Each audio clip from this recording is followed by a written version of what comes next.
figura que Jesús usa en la Biblia para referirse a la iglesia es que Él es el esposo, Jesús es el esposo, la iglesia es la esposa. O sea, Jesús respeta mucho su iglesia. Él se considera la cabeza y considera a la iglesia su cuerpo. Tú no puedes ir donde una persona y darle un beso en la frente y un puntapié en la canilla. Decir, yo amo a Jesús, pero no quiero saber nada con la iglesia. ¿Cómo es eso? Yo amo a Jesús, no quiero saber nada con la iglesia. Porque Jesús y su iglesia son una misma. Cristo es la cabeza, la iglesia es el cuerpo. O si yo te invito a cenar en mi casa y te digo así, mira, ven, a las 8 de la noche te espero, voy a preparar un tallarín al pesto, delicioso, una de mis especialidades. Estás invitado, pero por favor no me traigas a la sinvergüenza de tu esposa. ¿Qué hombre que se presa de ser hombre aceptaría una invitación de estas? Porque yo y mi esposa somos una persona. Si tú no puedes recibir a mi esposa, ¿por qué me quieres recibir a mí? Entonces, yo encuentro en la vida muchas personas que dicen así, pastor, yo ya le entregué mi vida a Cristo. Yo amo a Jesús con todo mi corazón. Jesús es lo mejor que pudo haber sucedido en mi vida. Pero yo no quiero saber nada de la iglesia. ¿Cómo es eso? Amas a Jesús, pero no amas a su iglesia. Amas la cabeza, pero no al cuerpo. Amas al esposo, pero no a la esposa. ¿Cómo funciona eso? Es bonito de decir, pero no tiene sentido, no tiene lógica. Porque lo más precioso que Dios tiene en esta tierra es su iglesia. Y la iglesia no está formada por ladrillos, por paredes, por columnas. La iglesia está formada por seres humanos. Tú eres la iglesia. Nosotros todos juntos somos la iglesia. Y la iglesia de Dios en esta tierra es débil y defectuosa. Porque somos seres humanos en proceso de crecimiento espiritual. Yo siempre digo que esta iglesia no es perfecta porque yo soy miembro de esta iglesia. Porque si yo no fuera miembro, la iglesia sería perfecta, ¿no es cierto? Imagina, si todos los miembros de la iglesia fueran como tú, y tú te conoces mejor que nadie, con tu carácter, con tu manera. Si todos los miembros fuesen así, ahí la iglesia sería perfecta, ¿no es cierto? Una iglesia linda. No, pues hermanos. Pero Dios nos ama y nos quiere en su iglesia. Pero como estamos en su iglesia, pues la iglesia no es perfecta. Está lleno de flaquezas, de debilidades. Suceden cosas en la iglesia que no deberían suceder. A veces nos frustramos, a veces alguien dentro de la iglesia te mira mal, o alguien chismea de ti, o alguien no te saluda, o alguien no te cae bien. Hay muchos hermanos que dicen, mira, yo a ese no lo trago. Somos una iglesia humana, pero por el hecho de ser una iglesia humana en proceso de perfección, no dejamos de ser la iglesia de Dios. Y te digo una cosa, te voy respondiendo algo, porque hay mucha gente que dice, todas las iglesias son de Dios, porque todas nos llevan a Dios. Pero la Biblia no enseña eso. Dice que cuando Cristo venga, solo va a encontrar ovejas y cabritos. No dice ovejas, cabritos, elefantes, jirafas, ciervos, venados. Solo dos, ovejas y cabritos. Cuando Cristo venga, va a encontrar solo vírgenes prudentes y vírgenes insensatas. No dice prudentes, más o menos prudentes, casi prudentes. Solo dos grupos. La iglesia del valle y la iglesia de la montaña. La iglesia que edificó en la arena y la iglesia que edificó en la roca. Solo 2 iglesias. Usando simbolismo, la iglesia vestida de blanco de Apocalipsis 12 y la iglesia vestida de rojo. Solo 2 iglesias. ¿De dónde sacamos los seres humanos que hay muchas iglesias y que todas las iglesias llevan a Dios? Ahora, alguno de ustedes está esperando que yo diga que la iglesia de Dios es la iglesia adventista del séptimo día. Ahí no voy a decir eso.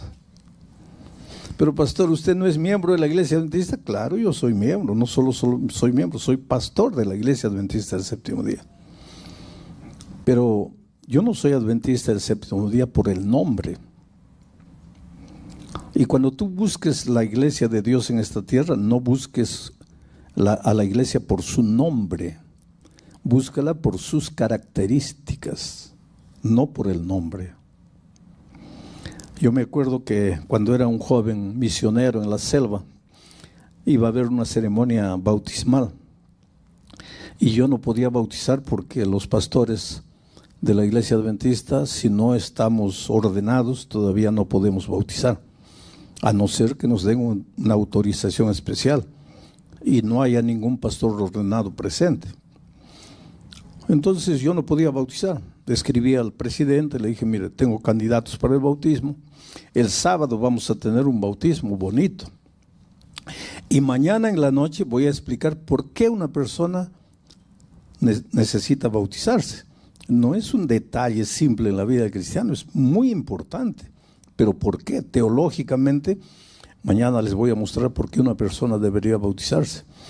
Y si tú me dices, pero pastor, yo ya fui bautizado cuando era un niño, mañana te voy a explicar cuánto vale el bautismo de cuando eras un niño. Pero pastor, ya fui bautizado antes de conocer todo el mensaje cristiano. Entonces te voy a explicar mañana con la Biblia todas esas cosas relacionadas con el bautismo. Pero bueno, íbamos a tener un bautismo y el presidente me dijo, te voy a mandar un pastor jubilado. ¿Cómo se llama el pastor? Mateo Aguilar. Pero yo no lo conozco. Entonces él me dijo así, eran los tiempos de los telegramas, de las cartas. No había fax, no había celular, no había WhatsApp, no había nada de eso. Entonces él me mandó una carta. Mira, el pastor Aguilar es una persona alta.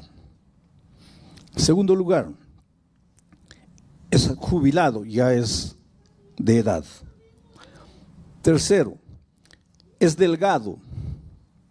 Cuarto, tiene un lunar grande en la cara izquierda. Quinto, siempre anda con corbata y con un cartapacio negro. Entonces tú vete a donde va a llegar el ómnibus y espera que baje un hombre con esas características. Ese es el pastor Mateo Aguilar. Y pues yo me fui a la ciudad donde llegaba el ómnibus. Llegó el ómnibus, comenzaron a bajar los pasajeros y yo con las características anotadas. La primera persona que bajó fue el ayudante del conductor, un muchacho, todo mal vestido. Lo miré, descartado, dice, no puede ser, porque el pastor Aguilar es hombre de edad. La segunda persona fue una dama, no, tampoco puede ser, porque el pastor Aguilar es hombre. La tercera persona que bajó, un hombre gordo, así todo mal vestido. No, ese tampoco. Y pues fui confiriendo todas las características hasta que bajó un hombre alto, terno, corbata, cartapacio negro, un lunar aquí. Confería todas las características. Entonces yo me acerqué, buenas tardes, pastor Aguilar. Y él me miró, ¿tú eres el pastor? Sí. ¿Y cómo me conoces? No. ¿Y cómo sabes que soy el pastor Aguilar? Tengo las características. Entonces, si tú me preguntas, soy pastor, ¿cómo puedo saber cuál es la verdadera iglesia? Características. Características. Ese no es mi tema esta noche, pero ese es un tema interesante de estudiar y deberías estudiar ese tema para conocer cuáles son las características bíblicas de la verdadera iglesia de Dios, porque Dios sin duda tiene una iglesia en nuestros días, en nuestro tiempo. Yo voy a hablar más bien de la naturaleza de la iglesia. Y ahora sí, con este preámbulo todo, entremos a la lectura del texto. Aquí Pablo está hablando de la iglesia de Dios. Dice, finalmente, sed todos, ¿todos quiénes? Todos los miembros de la iglesia, de un mismo sentir. Aquí comienzan los problemas y las dificultades. Todos los hermanos miembros de la iglesia debemos ser de un mismo sentir. Debemos ser unidos, pero no uniformados. Ser uniformado es una cosa, ser unido es otra cosa. ¿Y por qué debemos ser de un mismo sentir? Porque los verdaderos cristianos no nos guiamos por la emoción. Nuestro sentimiento tiene un fundamento racional, que es la palabra de Dios. Y si la palabra de Dios es única, entonces el sentimiento de todos tiene que ser el mismo sentimiento. Es interesante. El lunes yo me desperté de mañana, a las 6 de la mañana, miré el celular lleno de mensajes y me asusté, más de 100 mensajes en una noche, porque yo me acosté a las 11 de la noche y a las 6 de la mañana mi celular y abrí. Sara, no mi esposa que está sentada viva ahí, gracias a Dios, Sara, mi hermana, decía, Sara ha muerto. Así, mensaje corto, Sara ha muerto. Pero era imposible, porque este domingo en Perú, donde mi familia, mis hermanos viven, se celebró el Día de la Madre. Y ella a mediodía se reunió con las otras hermanas carnales, con los hijos, la familia, comieron, almorzaron, se rieron, se tomaron fotografía. Y a las 7 de la noche ella estaba muerta. Cuando una persona está enferma, nos preparamos, ¿no? Psicológicamente, emocionalmente, nos vamos preparando. Pero cuando alguien está sonriendo, comiendo, feliz, y 5 horas después está muerto, es un choque para todos. Y mis hermanos, pues yo soy el pastor de la familia, ¿no? Mis hermanos viven en diferentes países, todo el mundo viajó para allá. Y mis hermanas claman, ¿y tú? Yo le digo, mira, yo estoy en una campaña evangelística. Yo tengo el mismo dolor de ustedes, pero yo tengo una misión. Yo no puedo interrumpir todo aquí para ir allá. Entonces, por favor, compréndanme. Hace una hora, mi hermana acaba de ser enterrada. Yo tuve la oportunidad de ver el culto, lo que se dijo en el culto. Y entonces entendí una vez más el valor de la esperanza. Los cristianos nos entristecemos delante del dolor, pero no nos desesperamos, porque tenemos esperanza. Yo ayer les grabé un mensaje a mis hermanos, se los mandé. Sara, nuestra hermana, duerme, pero ya viene Jesús para despertarla del sueño. Amén. Tú sabes el valor de la esperanza. Ahora, mi esperanza no se funda, no se basa en emoción. Mi esperanza se basa en la palabra de Dios, en la promesa de Dios.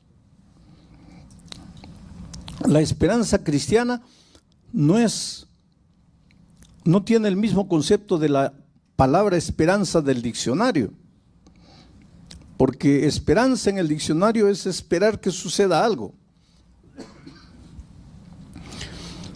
Pero esperanza en el sentido teológico es la convicción de que lo que Dios ha dicho se va a cumplir.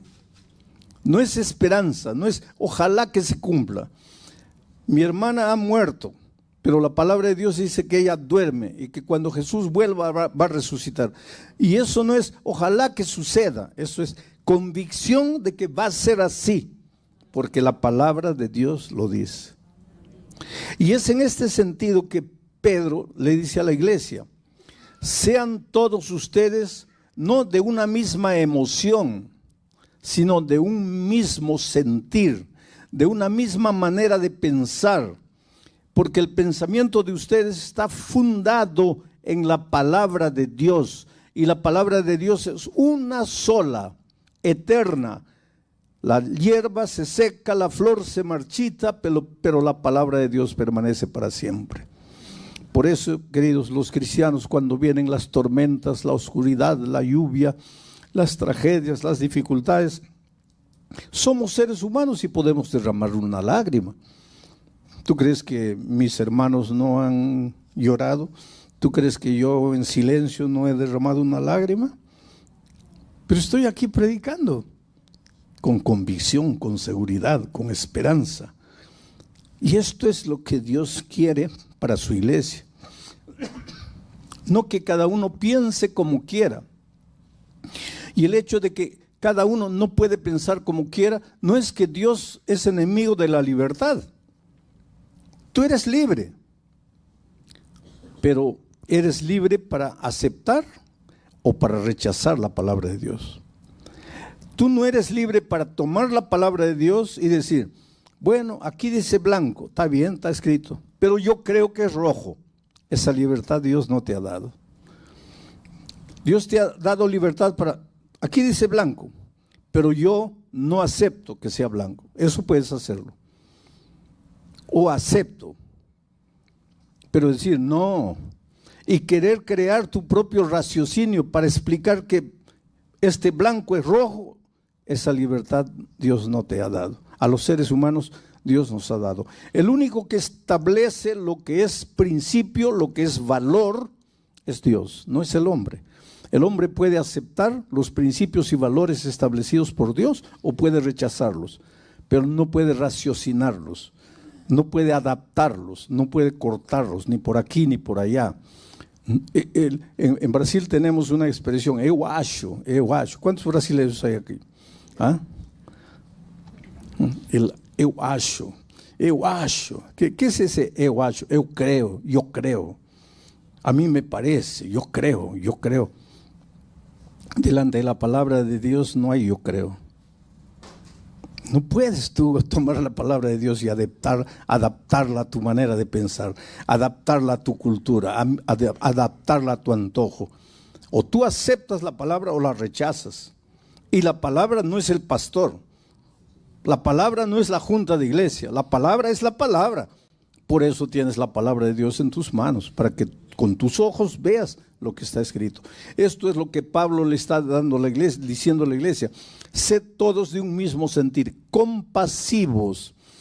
Esa palabra compasivos, en realidad en el original griego, debería decir así, dice, pero no ha sido traducido así. Dice, sean empáticos, pero en esos tiempos no existía la palabra empático como nosotros tenemos hoy. ¿Qué cosa es ser empático? Es colocarme en el lugar del otro antes de juzgarlo.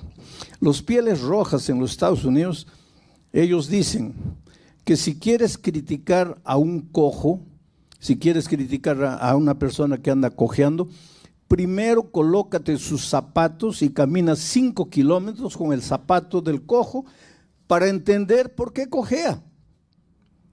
Esto es interesantísimo. Eso es empatía. Ves en la iglesia uno medio antipático, antes de condenarlo, antes de juzgarlo, antes de emitir tu opinión, pregúntate dónde nació, cuándo nació, de dónde viene, quiénes fueron sus padres, cómo fue criado. Por ejemplo, yo fui criado con amor, con mucho amor por parte de mis padres. Fui criado con valores, con principios, con la educación, con la palabra de Dios en mi mano. Y de repente una persona que nació, creció, fue maltratada de niño, fue abandonado, vivió en la calle, aprendió a usar drogas, a beber, a fumar, y un día finalmente se convierte, viene a la iglesia. ¿Cómo vas a comparar la experiencia cristiana de ese hombre con todo el background que tiene, con mi experiencia espiritual, con una manera de crecer completamente diferente? Es injusto.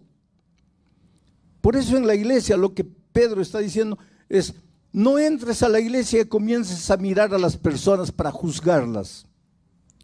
Si quieres juzgarlas, primero viste la ropa de él, vive la historia de él y después vas a entender por qué él es así. Porque la iglesia es un desfile, una acuarela maravillosa, hermanos.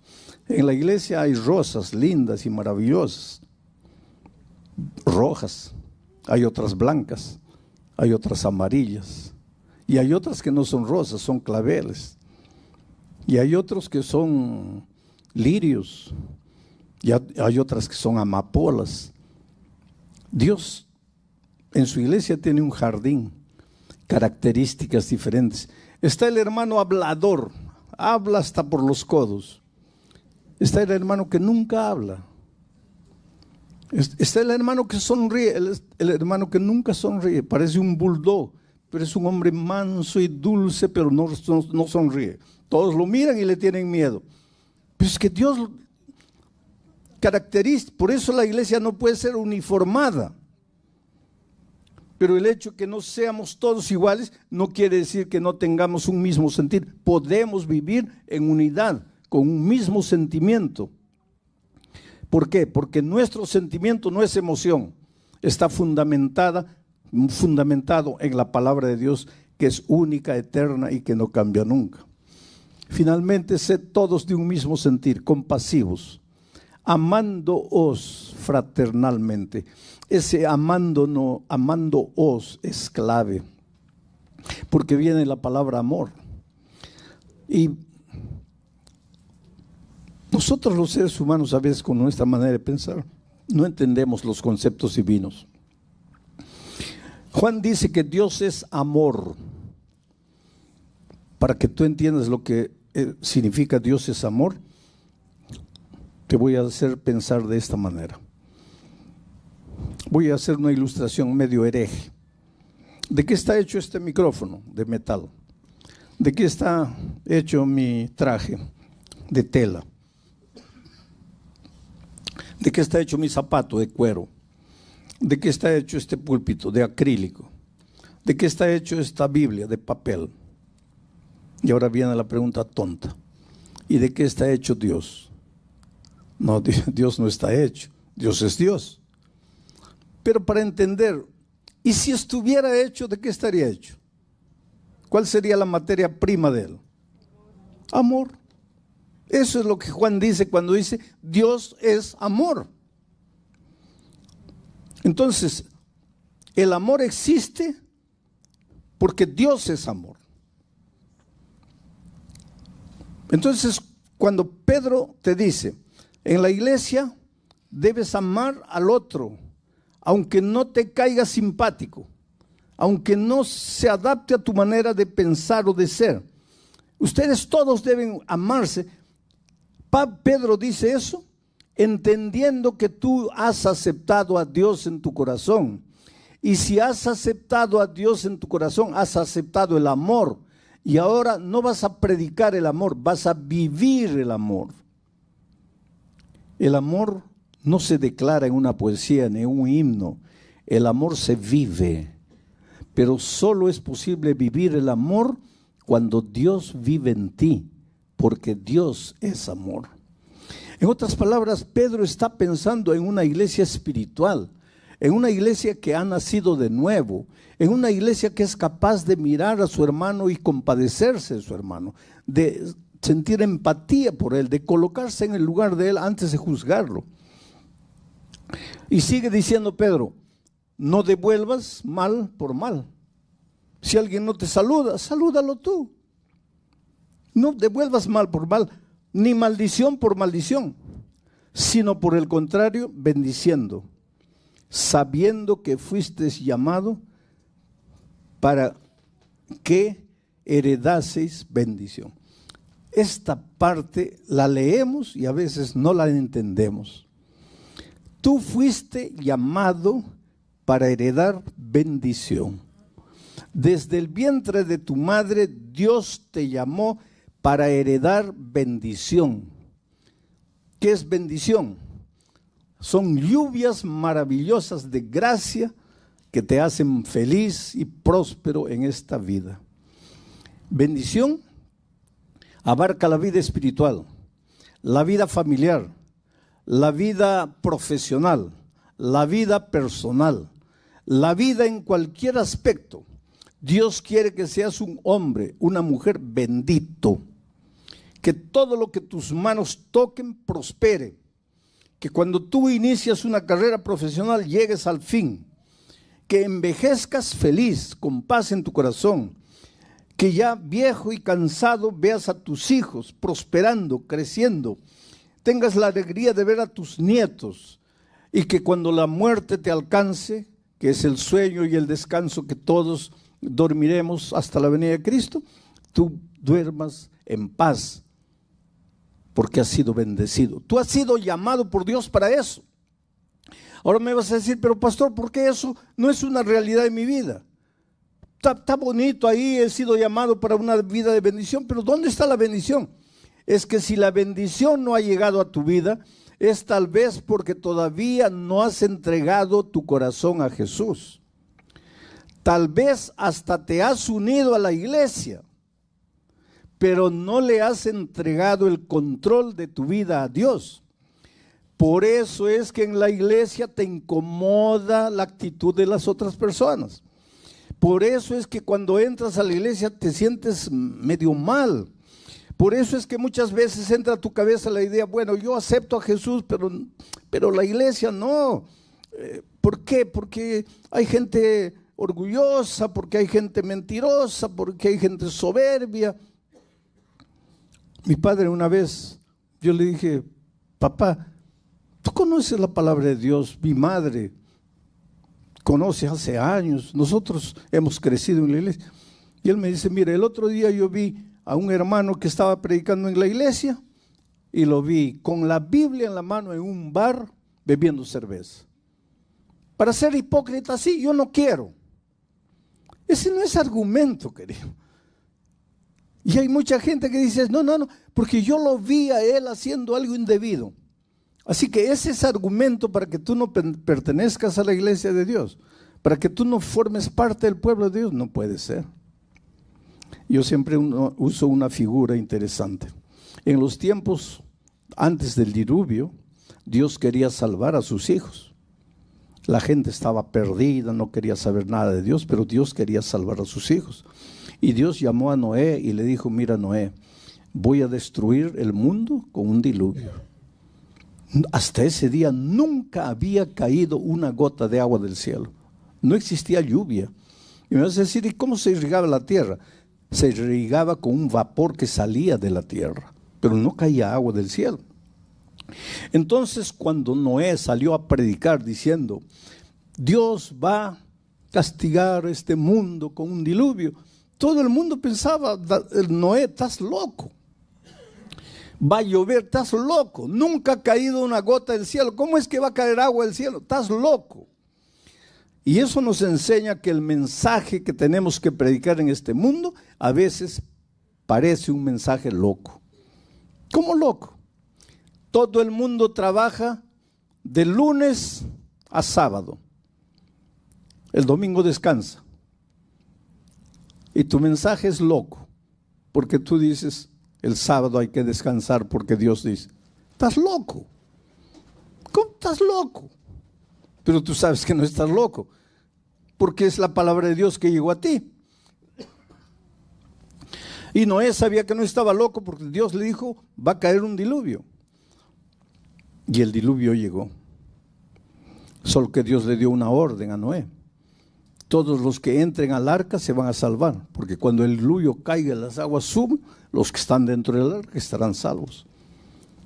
Y él predicó, y él enseñó, Y mucha gente simpatizó con Noé.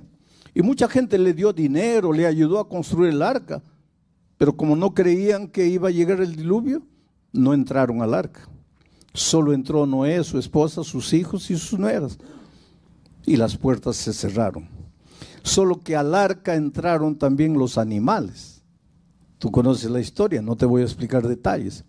Imagínate la cantidad de animales que había dentro del arca.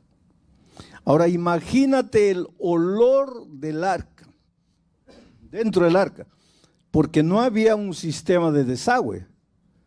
No existía nada. ¿A dónde iba el olor de tanto animal dentro del arca? ¿Tú podrías soportar cuánto tiempo respirando dentro del arca? Era una cosa nauseabunda, era una cosa asquerosa, era una cosa horripilante, pero era el único lugar donde los hijos de Dios que creyeron en su palabra se salvarían, trayendo la idea para nuestros días. Este es el arca. La destrucción va a llegar, queridos. Este es el arca. Y a veces el olor dentro del arca, y no estoy hablando de olor físico, el olor moral, el olor de las características, de los temperamentos. Sin embargo, este es el arca. Tienes que entrar. Tienes que aprender a convivir con los hermanos dentro de la iglesia, con las diferencias. Tú mira al Señor Jesucristo y camina y sigue a Jesús. Que te dicen, que no te dicen, que te saludan, que no, tú a Jesús y sigue caminando. Y como Jesús dice que Él es la cabeza y este es su cuerpo, tú tienes que estar aquí en el cuerpo, formando parte del cuerpo, aunque los hombres hagan lo que hagan. Muy bien, ahora miren cómo termina este versículo 9. Tú has sido llamado para la bendición, pero para que la bendición sea una realidad en tu vida, pues tienes que aprender a convivir con los hermanos en un mismo sentir, compasivo, amándose fraternalmente, etcétera, etcétera. Ahora miren el versículo 10 cómo empieza. Porque el que quiere amar la vida y ver días buenos, la bendición, refrene su lengua del mal, apártese del mal, haga el bien, busque la paz y sígala. Aquí hay mucho para reflexionar. Refrena tu lengua del mal.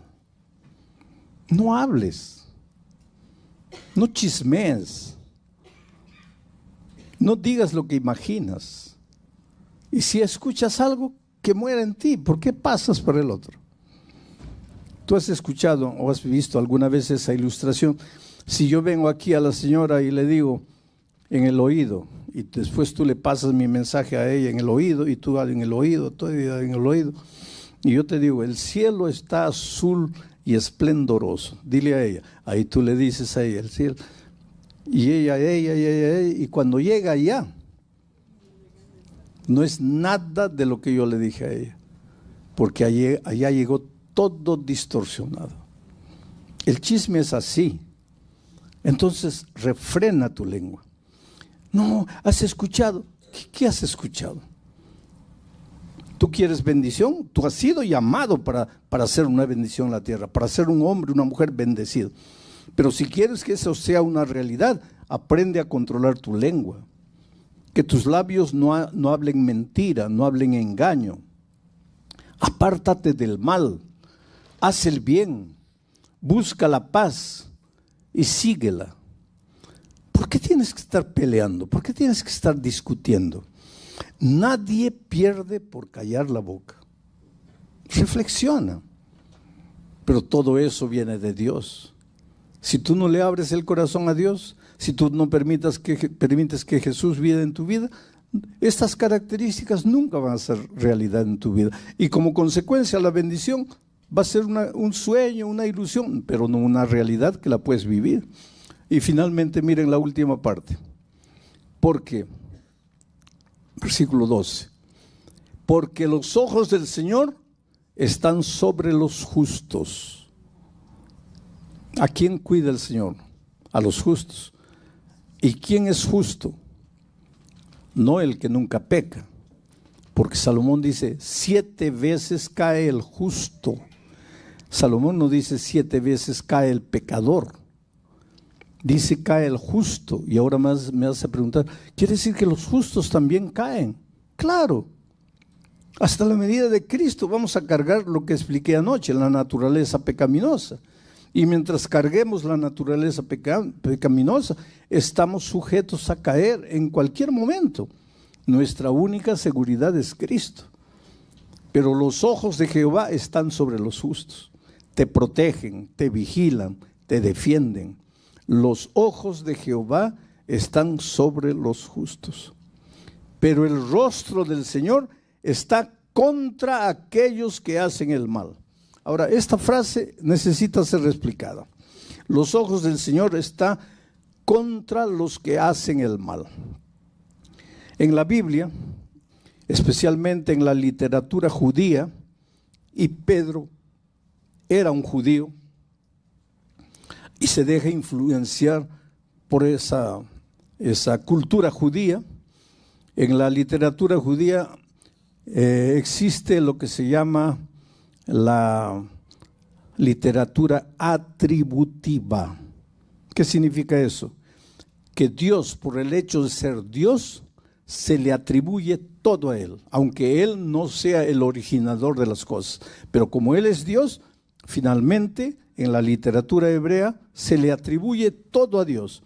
Como cuando dice, y Dios endureció el corazón de Faraón. No, Dios no endureció el corazón de Faraón. Pero es un estilo de la literatura hebraica para referirse al hecho de que Faraón endureció su corazón. Pero como Dios es Dios, finalmente la literatura responsabiliza a Dios. Aquí se le atribuye a Dios el mal de los pecadores. Pero Dios no les hace mal, ni a los pecadores, ni a los justos. Dios es fuente de bendición, Dios es fuente de amor. Pero aquí está Dios y aquí está el territorio de la bendición. Tú quieres ser un hombre bendito, no te salgas del territorio de la bendición. No sueltes la mano de Jesús. Pero si tú sueltas la mano de Jesús y te vienes para aquí, tú te introduces solo al territorio de la muerte, al territorio de la maldición. No es que Dios te maldice, tú voluntariamente escoges la maldición, escoges la muerte. En la literatura hebrea se da a entender, es Dios que te está maldiciendo, pero esa no es la realidad. Es un estilo de literatura atributiva que le atribuye a Dios todo finalmente. Pero esta maldición la escogí yo. En ese sentido, la muerte no es el castigo de Dios. La muerte es una opción humana. Yo escojo el terreno de la maldición. Yo escojo el terreno de la muerte. Hermanos, Dios es vida. ¿Y qué cosa es la vida? La ausencia de muerte. Y si Dios es vida, en Él no hay muerte. Y si en Él no hay muerte, ¿cómo te va a dar la muerte? Él no te da la muerte. La muerte es una opción tuya. Tú escoges al separarte de la vida que es Dios. Y te voy a decir algo más que te puede asustar. Dios es amor y Dios es misericordia. Y hay mucha gente que malentiende la misericordia divina. Porque últimamente escucho a mucha gente decir, Dios es amor, Dios es misericordia y todo el mundo se va a salvar. No importa que viva como viva, que haga lo que haga, se va a salvar porque Dios, siendo amor y misericordia, no va a matar a nadie. Y efectivamente Dios no va a matar a nadie, porque la muerte no viene de Dios. La muerte es una opción que tú escoges. Pero ¿qué pasa? Voy a hacer la ilustración. Aquí está el pecado. Y el pecado es muerte. ¿Por qué el pecado es muerte? Porque el pecado es alejamiento de Dios, alejamiento de la vida. Y si te alejas de la vida, entraste a la muerte. Aquí está el pecado. Cuando Cristo venga, Él viene para destruir el pecado. Del pecado no va a quedar ni raíz ni rama. ¿Por qué? Porque el pecado es lo más repulsivo a los ojos de Dios. ¿Y por qué? Porque el pecado te destruye, te anula, te hace sufrir, te trae dolor, te trae enfermedad. Dios te ama. Dios no puede aceptar el pecado bajo ninguna hipótesis, porque el pecado te hace padecer en este mundo de miseria. Entonces, cuando Él venga por segunda vez, viene para destruir el pecado, no para destruir a los seres humanos. Entonces, ¿todos se van a salvar? No, querido. Se van a salvar los que corran a la vida y acepten al Dios de la vida y vivan una vida de comunión con la persona vida.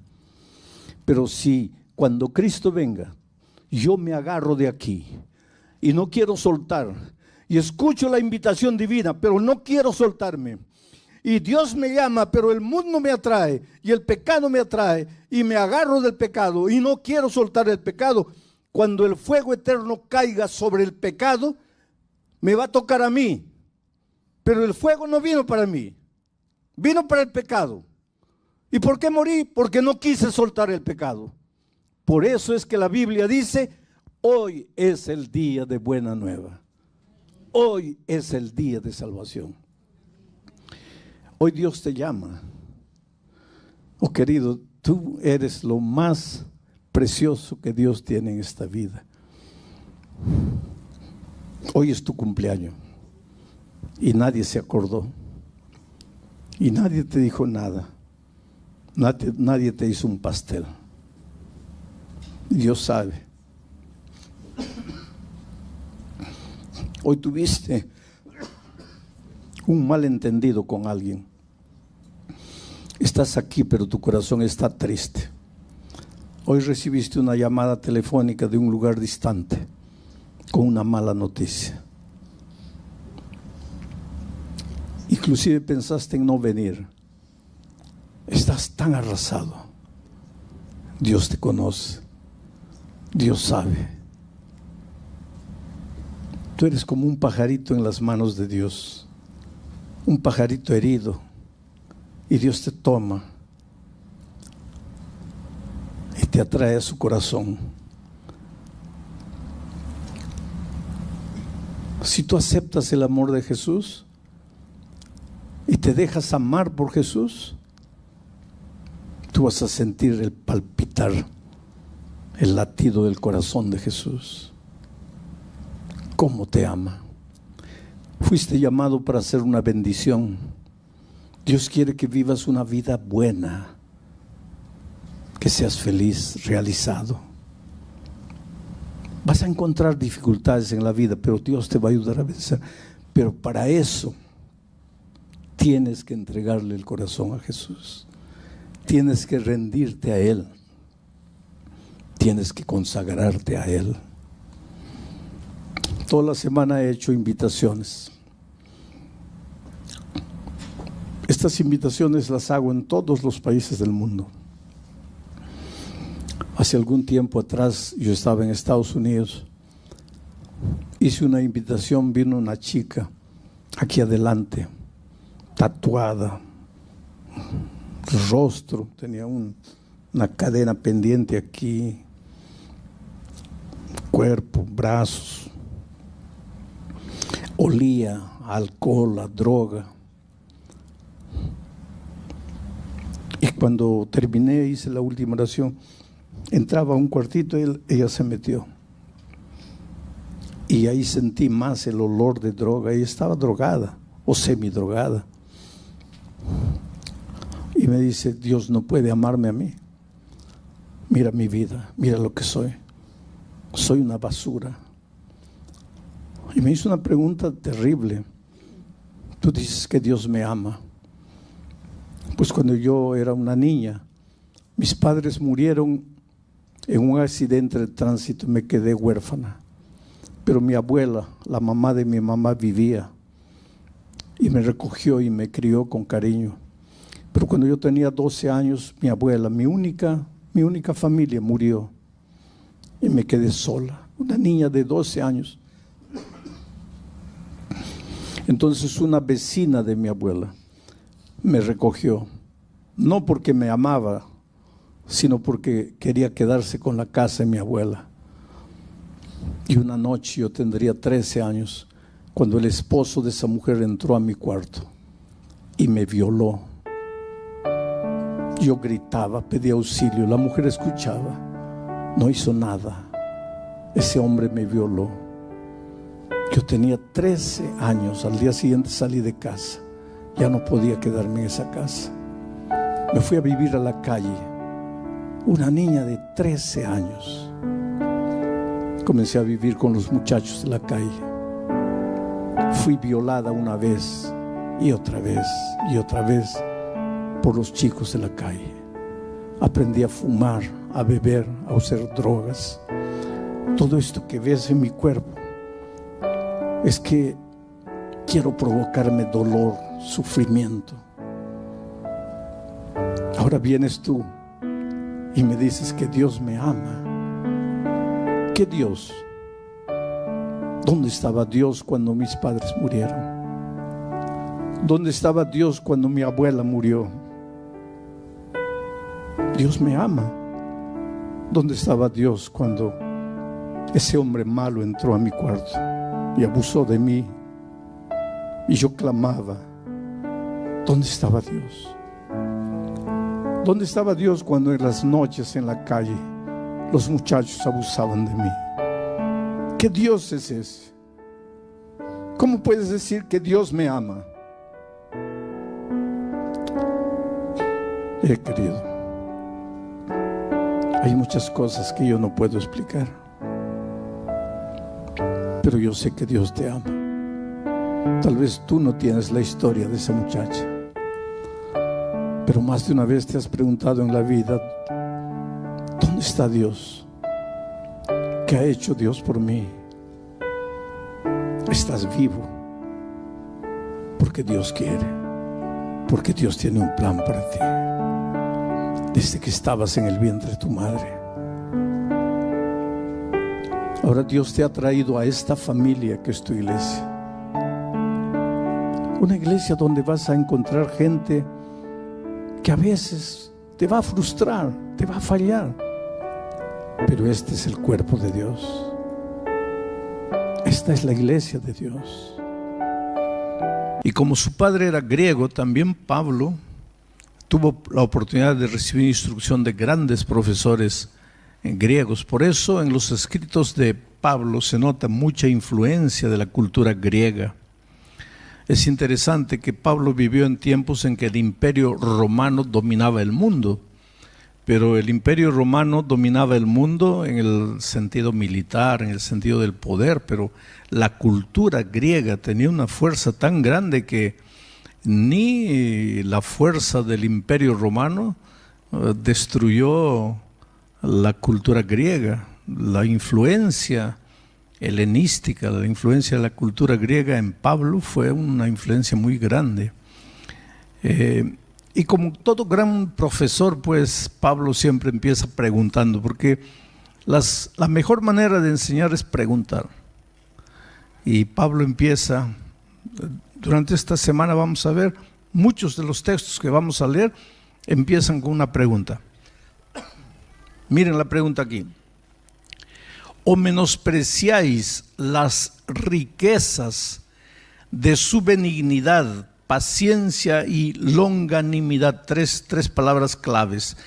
Benignidad, paciencia, longanimidad.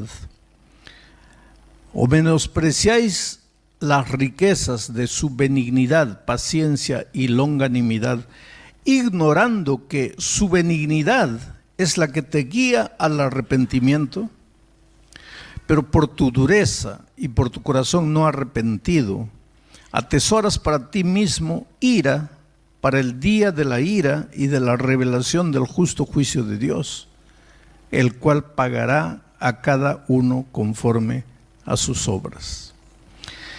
Este versículo es medio problemático, porque el versículo 4 habla de la benignidad, la paciencia, la longanimidad de Dios. Esas tres palabras tienen que ver con el amor, con la misericordia, con el cariño que Dios tiene por sus criaturas. Misericordia es la palabra amor elevada a la infinita potencia.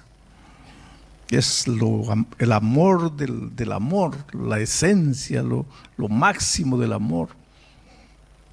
Longanimidad tiene que ver con la paciencia, porque el amor de Dios lo lleva a esperarte, te espera, te espera, te espera. Y Pablo menciona la paciencia, la longanimidad, la benignidad, que el centro de la benignidad, lo que da origen a la benignidad, es el amor, la misericordia de Dios. Pero en los versículos 5, 6 se habla de la ira de Dios. Ahora, como un Dios amoroso, cariñoso, benigno, misericordioso, longánimo, paciente, siente ira. Y hay mucha gente que no logra armonizar estos dos conceptos. Hay gente que piensa que Dios es un Dios airado, hay gente que piensa que Dios es un Dios benigno, porque no pueden creer que el mismo Dios sea un Dios de amor y al mismo tiempo un Dios de ira. Entonces, el tema de esta noche tiene como propósito explicar eso. Primero, vamos a entender lo siguiente. Dios es amor. Juan dice, Dios es amor. No dice Dios tiene amor, dice Dios es amor. Nosotros los seres humanos no entendemos eso. Voy a hacer una ilustración tonta para que ustedes traten de entender. Esta es una ilustración tonta, pero dicen que las ilustraciones tontas son las que mejor enseñan lecciones. ¿De qué está hecho mi traje? De tela. ¿De qué está hecho mi zapato? De cuero. ¿De qué está hecho este micrófono? De metal. Ahora viene la pregunta tonta. ¿Y de qué está hecho Dios? Pues esa es una pregunta tonta, porque Dios no está hecho, Dios es Dios. Pero ¿y si estuviera hecho, de qué estaría hecho? ¿Cuál sería la materia prima de Dios? El amor. Dios estaría hecho de amor. Eso es lo que Juan dice cuando dice Dios es amor. Dios es amor. No es que Dios tiene amor, porque para nosotros Dios está aquí y su amor está aquí. Son dos conceptos diferentes para nosotros. Pero bíblicamente Dios está aquí y su amor es Él. No existe amor sin Dios. No existe Dios sin amor. Son una sola cosa. Dios es amor. Ahora, ¿por qué estoy diciendo esto? Porque una de las cosas tristes que el pecado hizo fue desfigurar el carácter de Dios. Entonces hoy día nosotros tenemos miedo de Dios. ¿Qué es lo que el pecado hizo con nosotros? Desfiguró la imagen de Dios. Para muchos Dios es un Dios malo, un Dios iracundo, Dios es un juez que está observando a ver la falta de sus hijos para castigarlos, para llamar a todos a juicio. Dios es un Dios castigador, Dios es un Dios al quien se le acaba la paciencia. Para muchos es ese. Pero ese es un concepto pecaminoso de Dios. Ese es un concepto equivocado de Dios. Porque Dios es amor, dice la Biblia. Dios es amor. Entonces, mira, hay gente que dice así, cuidado, no sigas pecando, mejor arrepiéntete, porque si no te arrepientes, el amor de Dios se va a acabar, el amor de Dios contigo se va a acabar. Querido, no puede haber peor tontería que decir eso. ¿Cómo es que el amor de Dios se va a acabar? El día que el amor de Dios se acaba, ¿qué es lo que se acaba? Se acaba Dios. Dios es eterno. ¿Cómo alguien puede decir que el amor de Dios se va a acabar? Si Dios es amor y Él es eterno, su amor es eterno.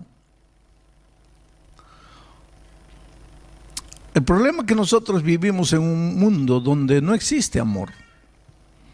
Lo que llamamos amor, nosotros, es un sentimiento barato, humano. Y no podemos imaginar lo que es el amor de Dios, porque cuando pensamos en el amor de Dios, pensamos desde la perspectiva de nuestro amor humano, egoísta, mezquino, porque ese es nuestro amor, un amor humano, egoísta. Un hombre dice a la esposa: yo te amo, yo daría mi vida por ti, yo por ti cruzaría el océano Atlántico. Y la señora cree. Y si un día la señora es infiel, ¿qué pasa con ese amor? ¿A dónde se va ese amor? Se acabó el amor. A eso le llamamos amor. Entonces, cuando pensamos en el amor de Dios, proyectamos a Dios. Ese es nuestro amor miserable, egoísta, mezquino. El padre dice al hijo: hijo, yo te amo, si te necesitas un ojo, yo me arrancaría un ojo para darte. Y si un día el hijo se porta mal, algo hace terrible que te trae vergüenza, ¿qué haces? Le muestras la puerta de la casa: olvídate que eres mi hijo. Ese es el amor humano. Entonces, cada vez que tú piensas en el amor de Dios, piensas en el amor, ese amor nuestro, que es un amor humano. Pero el amor de Dios, querido, mira, te digo una cosa: Dios te ama. Dios te ama. No importa quién seas, Dios te ama. No importa cómo estás viviendo en este momento, Dios te ama. No importa lo que hagas, Dios te ama. Si crees en el Evangelio, Dios te ama. Si no crees, te sigue amando. Si aceptas a Dios, te ama. Y si no lo quieres aceptar, te sigue amando. Si te portas bien y andas en los caminos de Dios, Dios te ama. Y si te portas mal y andas en tus propios caminos, Dios te sigue amando. Ese es el amor que no se entiende. El amor de Dios es incomprensible. Por eso hay un poeta que escribió una poesía, le colocaron música y ustedes lo cantan, ese himno, que dice así: si cada ser humano fuera un escritor, si cada hoja de árbol fuera un lapicero, si toda el agua del mar fuera tinta, y si todo el cielo fuera un enorme papel, no sería suficiente para escribir lo que es el amor de Dios. Pues nunca vas a entender el amor de Dios, porque en esta vida se ama al bueno, al malo no se lo ama. En esta vida se da la recompensa al que se porta bien, al que se porta mal no se le da recompensa. En esta vida se le da el diploma de honor al que sacó la buena nota, al que sacó pésima nota no. En esta vida la copa de la Champions League se va a llevar el que gana, el que pierde no. Entonces nosotros pensamos así: bueno, pues si yo me porto bien, Dios me ama. Si ando en los caminos de Dios, Dios me ama. Y si me porto mal, pues ya no me ama, ya no merezco, ya no soy digno, ya soy pobre, un pobre miserable, merezco morir, ya Dios no me va a aceptar. Pero ¿quién te colocó eso a ti en la cabeza? ¿Quién te colocó que Dios te deja de amar porque caes, porque pecas, porque erras? Ahora, el otro día, un viejito vino y me dijo así: pastor, eso que usted predica es peligroso. Le digo: ¿pero por qué? Porque si usted dice así: Dios te ama, si eres malo te ama, si eres bueno te ama, si aceptas te ama, si rechazas te ama. Si usted sigue diciendo eso, la gente va a pensar: bueno, pues, si Dios me ama, ¿para qué me preocupo? Ya estoy salvo. No, querido, no estás salvo. Tú no puedes confundir la naturaleza con Ana Teresa. Son dos cosas diferentes. Tú no puedes confundir el amor de Dios con la salvación. Yo te estoy hablando del amor de Dios, no te estoy hablando en este momento de la salvación. No pienses que porque Dios te ama te vas a salvar. Pero ¿cómo no me voy a salvar si Él me ama? Hay mucha gente que se va a perder a pesar de que Dios lo ama. Yo te estoy hablando del amor de Dios. El amor de Dios solo te sirve si te apoderas de Él. Si no te apoderas del amor de Dios, no te sirve para nada. Y te voy a hacer una ilustración. Ustedes saben que el río Amazonas es el río más grande del mundo, ¿no? Desemboca en el Brasil, el país donde yo vivo. Pero el río Amazonas nace en el Perú, el país donde yo nací. El río Amazonas nace como una corriente así de agua finita cayendo de las rocas allá en las alturas de Cusco. Y va yendo, pues se le junta otro riacho más, ya se vuelve un río grande, se le junta otro, un río más grande. Cuando entra al Brasil ya es un río grande. Ahí en el Brasil se le juntan más ríos. Y cuando llega a la frontera ya, a la costa, ya para entrar al océano Atlántico, el río Amazonas es un río gigantesco. De tal manera que si tú te paras en una orilla, tus ojos no alcanzan a ver la siguiente orilla, de tan grande que es el río. Y no solo grande, sino que es un río fuerte, con una fuerza. Entra al río Amazonas, entra al océano Atlántico, el río, sabes que el río agua dulce, ¿no? Entra con una fuerza así, el agua dulce al mar, que es agua salada, entra con tanta fuerza que aproximadamente por 200 kilómetros no se mezcla el agua dulce con el agua salada. Abre como un surco, esa fuerza de agua dulce, abre como un surco en el agua salada y no se mezcla con el agua salada. Claro que a los 200 kilómetros ya va perdiendo fuerza hasta que ya se transforma todo en agua salada. Pero el otro día una embarcación naufragó y salieron a buscar a los sobrevivientes y encontraron a 16 en un pequeño barquito, muriendo unos 3 días después, labios partidos, quemados por el sol, muriendo de hambre, muriendo de sed. Y cuando el capitán del rescate llegó, los náufragos, agua, por favor, agua, agua. Y el capitán les dice, ¿y por qué no toman agua? Hace rato que ustedes están nadando en el Amazonas, ¿por qué no toman agua? Ahí está, muriendo de sed, rodeado de agua dulce. Pues el amor de Dios es el agua dulce. Y tú estás muriendo de sed, rodeado del amor de Dios. Quiere decir, el amor de Dios no te vale para nada si no tomas el amor de Dios, si no bebes al agua del amor de Dios, si no te apoderas del amor de Dios. Pero Dios te ama. Te ama, te ama, te ama. Pero entonces, ¿cómo me voy a perder? Ahora te voy a explicar algo que te va a resultar un poco difícil de entender. Mira, el pecado, vamos a decir que está aquí. El pecado está aquí. El pecado te atrae, el pecado te seduce. ¿Sabes lo que quiere decir la palabra seducir? La palabra seducir originalmente quiere decir colocar cera en el piso para que te resbales. Te seduce. El pecado te atrae. El pecado te ofrece muchas cosas. Te ofrece placer.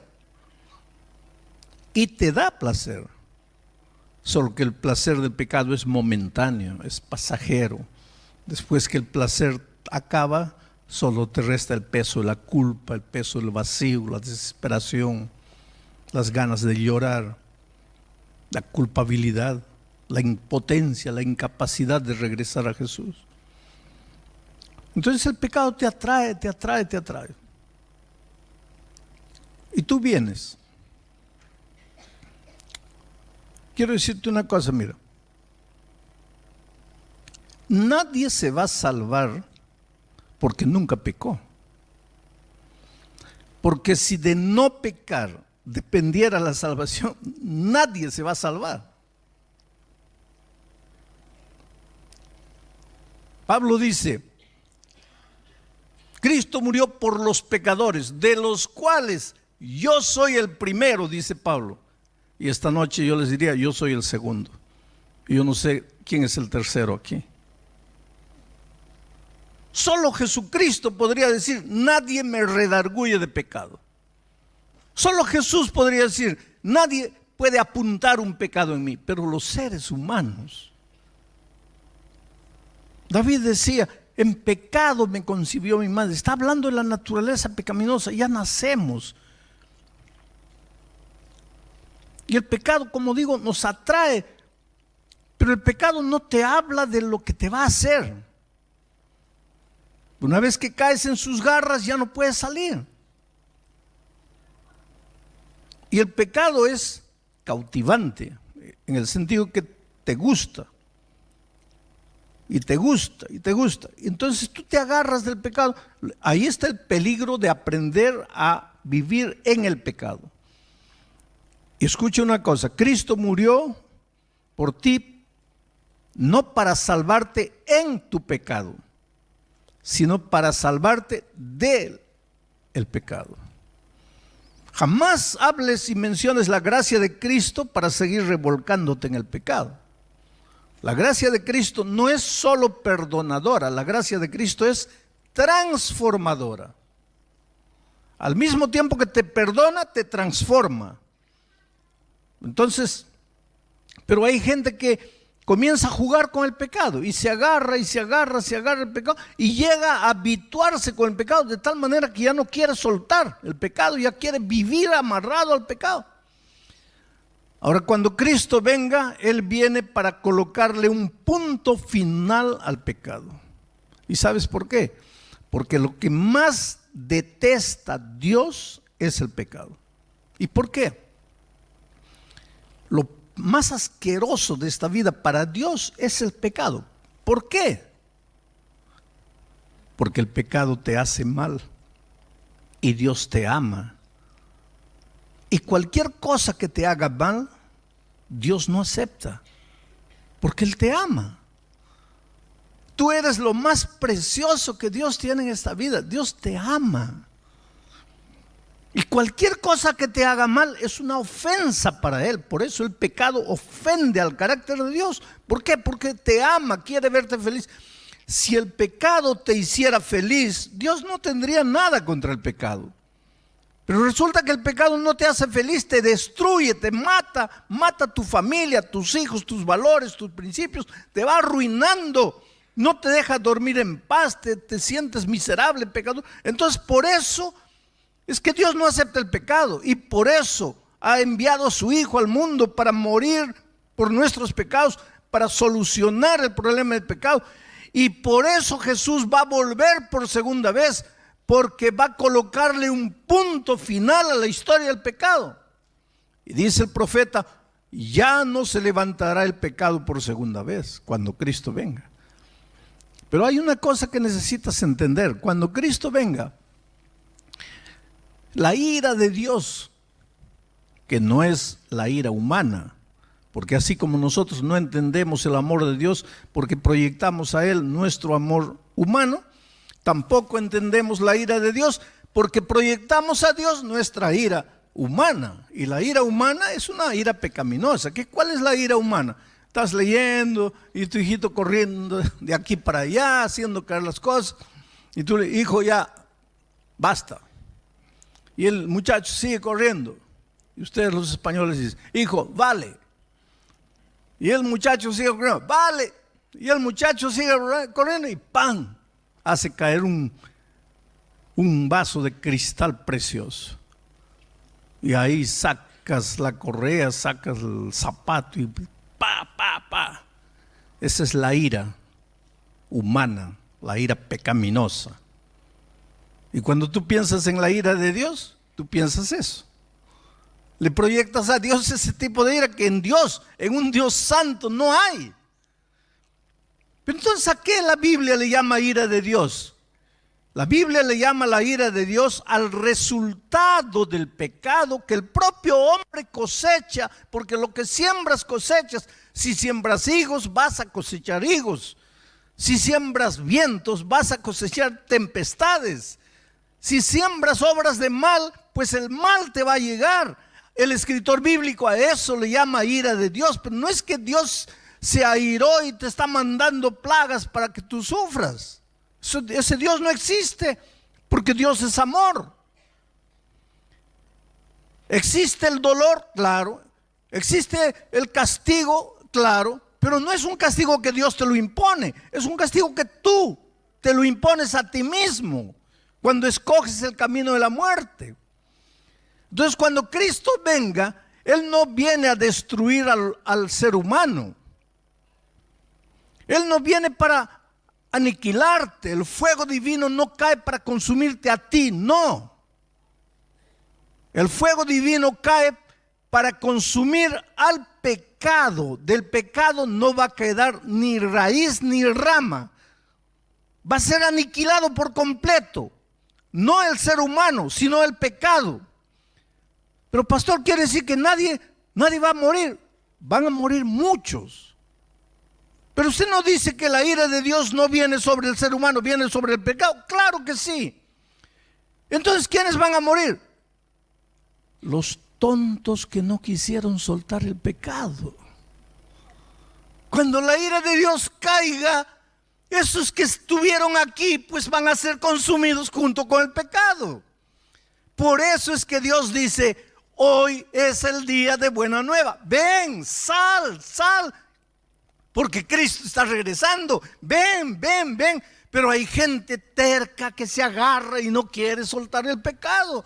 Y cuando la ira de Dios caiga, pues sobre el pecado, pues todos los que no quisieron salir van a morir. Por eso la Biblia dice: salid, pueblo mío, salid, venid.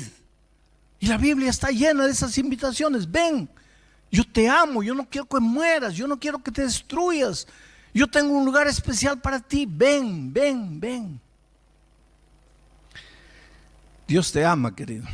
Pero el ser humano no entiende ese amor de Dios. ¿Sabes? El otro día yo estaba saliendo. Yo encuentro, ¿sabes? Una de las cosas más difíciles de todos mis años de mi ministerio ha sido convencer al ser humano de que Dios le ama. Porque nada le convence al ser humano. ¿Por qué? Porque el ser humano relaciona el amor de Dios con su comportamiento y deduce así. Pero ¿cómo me va a amar si estoy haciendo mal? En las alturas de mi país, ahí en el Perú, un hombre viene corriendo y dice: pastor, a mí Dios no me puede amar. ¿Por qué no? Porque yo soy un alcohólico. Yo gasto mi dinero con mujeres, con prostitutas. Llego a la casa y para que mi esposa no me diga nada, la golpeo a ella, golpeo a mis hijos. Pastor, yo no valgo nada. A mí Dios no me puede amar. Pero yo tengo una buena noticia: Dios te ama. Solo que ese amor no te vale de nada. Porque para que te valga, tienes que tomar el agua dulce. Si no, te vas a morir en medio del agua dulce. Estaba saliendo de un estadio en el Brasil y un muchacho corre: pastor, a mí sí Dios no me perdonó. ¿Por qué no? Porque si Él me amara, me habría curado.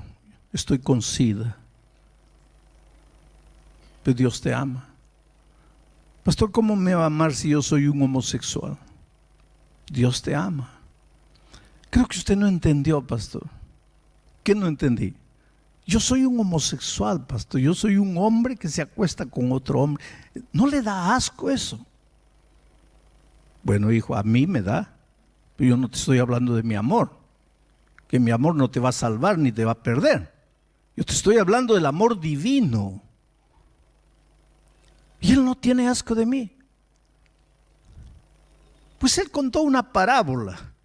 La parábola del hijo pródigo, en que el hijo volvía al padre oliendo a puerco, su ropa salpicada de excremento de puerco, cabello largo, sucio y desgreñado, los piojos cayéndole por el cabello, flaco, desnutrido, porque ni le permitían comer la comida del puerco.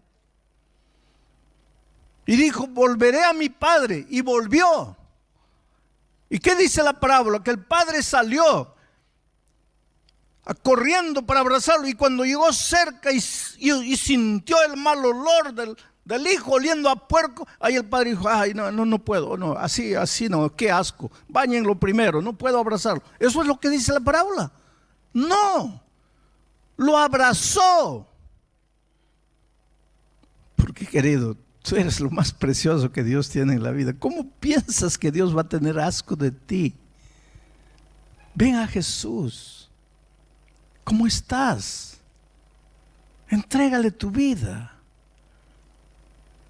Es su amor que te va transformando. Por eso Pablo dice, no sabes que es su benignidad, es su amor el que te lleva al arrepentimiento. Mira, si el amor de Dios no conquista tu corazón para que cambies de vida, pues Dios ya no tiene otro argumento. El único argumento que Dios tiene para cambiar tu vida es su amor. Y si su amor no es capaz de transformarte, pues ya no hay más nada que te pueda transformar. Es por eso que no me voy a cansar de predicar del amor de Dios. Hace muchos años atrás, yo estaba en el Brasil, en un campamento de jóvenes. Y los pastores me habían dicho, pastor, no lleve a aquel muchacho allá, muchacho de pantalón jeans, lleno de tatuajes, barba, cabello largo, medio rock and rollero, así. Eran los tiempos de la vaselina, ¿no? De John Travolta, pantalones jeans apretados con la boca ancha. Y él estaba ahí. Y los pastores me dijeron, no lo lleve a ese muchacho, porque es un muchacho malcriado. Le va a malograr todo el campamento. Pero yo estaba llegando al Brasil, pensé, ¿cómo no lo voy a llevar? ¿Cómo le voy a negar una oportunidad si yo no lo conozco? Pero los pastores me dijeron, pero nosotros lo conocemos, no lo lleve. Pero yo pensé que debería darle una oportunidad y lo llevé. ¿Para qué? Lo que los pastores me dijeron no era nada comparado a lo que este muchacho era. Porque este no era de los que cometía una travesura y se escondía, ¿no? Él hacía algo, cometía una indisciplina y mostraba la cara como diciendo, a ver, ¿quién me va a hacer algo? Y nosotros teníamos un reglamento. Y el reglamento era el siguiente. Cometes una indisciplina, el jefe de la carpa habla contigo. Vuelves a cometer la segunda indisciplina, el preceptor habla contigo. Vuelves a cometer la tercera indisciplina, el director del campamento habla contigo. Y si cometes la cuarta indisciplina, me lo traen a mí, que yo era el jefe de todo. Pero si me lo traía a mí, era solo para decirle, agarra tu mochila, estás fuera del campamento. Pues él cometió la primera indisciplina, se rió del jefe de la carpa. Cometió la segunda, se rió del preceptor. Cometió la tercera, se rió del director. Una noche después de la fogata, y en la noche, era como 10 de la noche, el director viene y me dice, mire pastor, yo sé que usted es todo paciencia, pero este muchacho tiene que irse.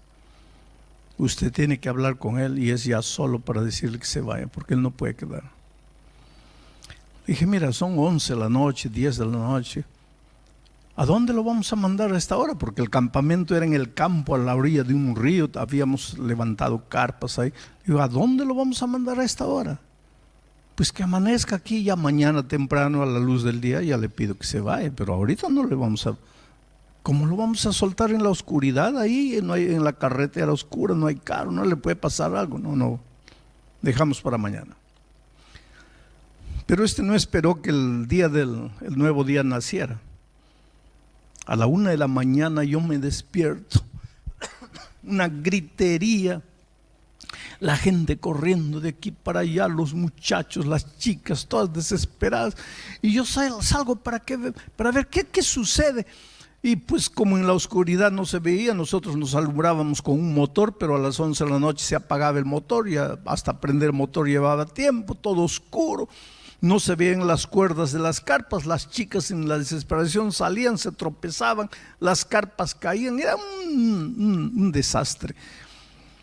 Este muchacho a la 1 de la mañana se fue abriendo todas las carpas, echándole agua helada a las muchachas y creó un pánico, y ese pánico podría provocar accidentes graves, y él no medía la consecuencia. Y yo salgo para ver, y en el centro un muñeco de trapo enorme siendo quemado, y en el pecho decía Pastor Bullón. Y queridos, yo puedo parecer paciente, pero yo soy un ser humano, ya les dije. Pablo es el primer pecador, yo soy el segundo.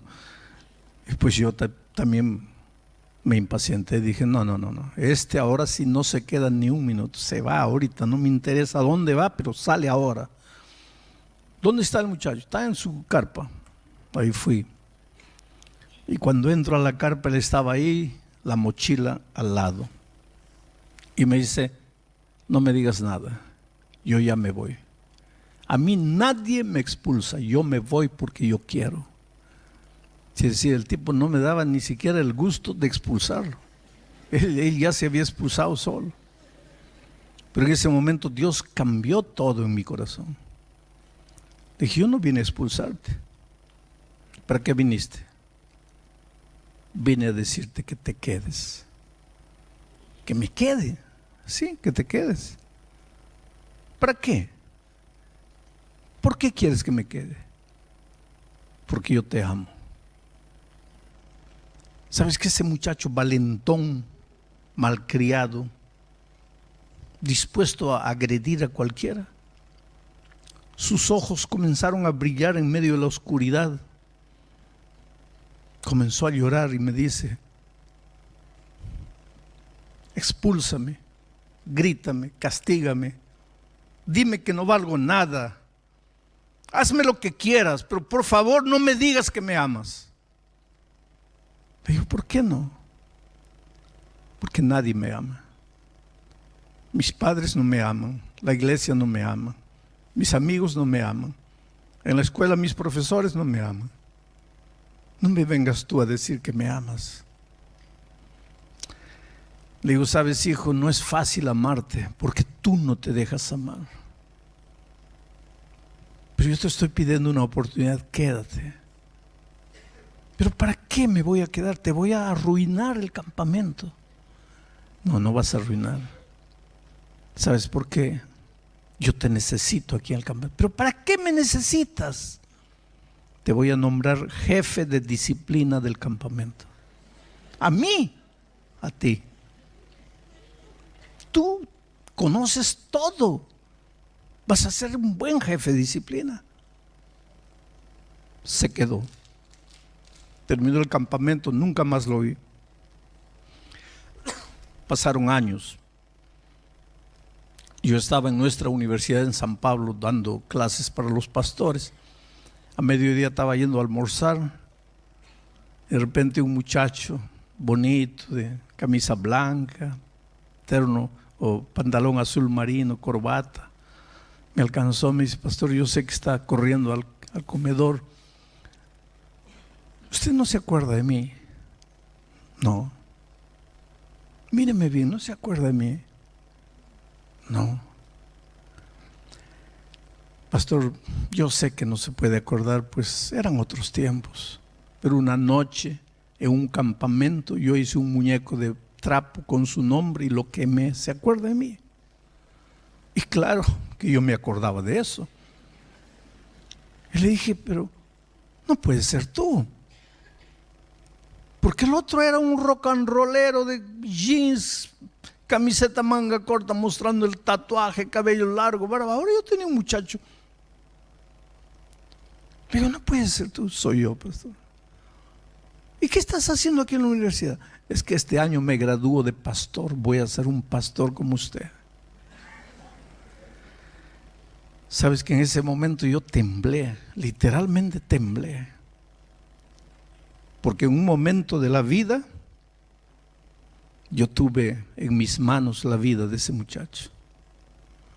Si yo lo botaba esa noche,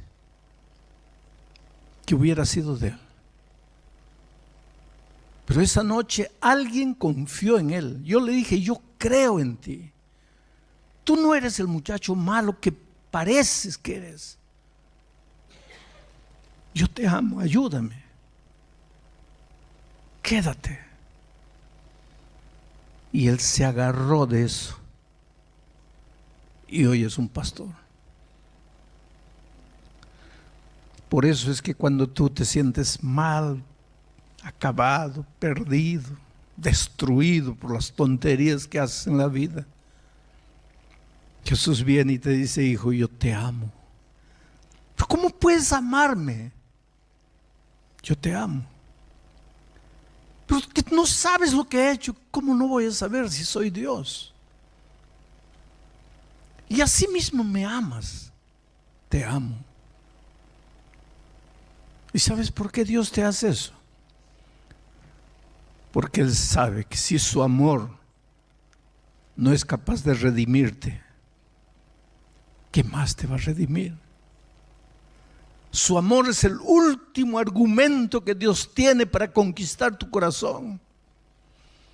Yo te podría contar historias de gente rebelde, gente dura, asesinos, criminales, que se rindieron al amor de Dios y que dijeron, Señor, me entrego, no puedo luchar más con tu amor.